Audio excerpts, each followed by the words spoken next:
ইমাম সাহেবকে টার্গেট করে ইমাম সাহেবের সাথে সুসম্পর্ক করে তুলেন। এক লাইন দেখবেন সেই ইমাম সাহেব দরবার মুক্ত হয়ে যাবে ইনশাআল্লাহ। ভালো ব্যবহার, তার সাথে সুসম্পর্ক, এটা করবে। এরপরে আমরা হালকাই জিজ্ঞেস, সেদিন আমরা একটা হালকাই জিজ্ঞেস করেছিলাম, বাইরে ইমাম তো মজবুত, দীর্ঘদিন দরবারের সাথে লাগা থাকার কারণে এই ইমামটা মজবুত। আমি বললাম যে যাওয়ার সময় দেখলাম আমাদের হালকায় জিজ্ঞেস যে কয়জন মানুষ হয় তার চেয়ে 3 গুণ বেশি মানুষ বসে থাকে 40 জন। ভুল বলছি? বলেন ভুল বলছি? 4 স্টলে বসে থাকে। আমি বললাম যে ভাই এটা বুদ্ধি করলে ভালো হয়, ওই 4 স্টলে যাইয়া 4 দোকানদারের বলতে ভাই তুমি 5টা মিনিটের জন্য তোমার টিভিটা একটু অফ করো,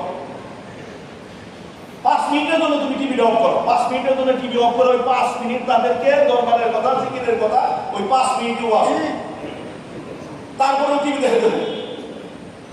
আমাদের দায়িত্ব তাকে দরবারে আনা না, আমাদের দায়িত্ব তাকে জিকির করানো না। মুর্শিদের পক্ষ থেকে আমাদের প্রতি দায়িত্ব হলো জিকিরের কথা, দরবারের কথা, আমার মুর্শিদের কথা তার কান পর্যন্ত পৌঁছে দেওয়া। এইটা হলো আমাদের দায়িত্ব। তাকে নিয়ে আসতে আমি পারবো না, কোনোদিনই পারবো না, কিন্তু দাওয়াতটা আমি পৌঁছে দিতে পারবো। আর এটা পৌঁছিয়ে দিলে ইনশাআল্লাহ কাজ করবেই করবে। এই জন্য এই হিকমতগুলো আমরা অবলম্বন করি, মানুষের সাথে একটু সম্পর্ক করি, আমরা দাওয়াতের কাজটা যেন সামনের দিকে বাড়াই। আল্লাহ যেন আমাদের সকলকে কথাগুলো বোঝার, আমল করার তৌফিক দান করে। আমি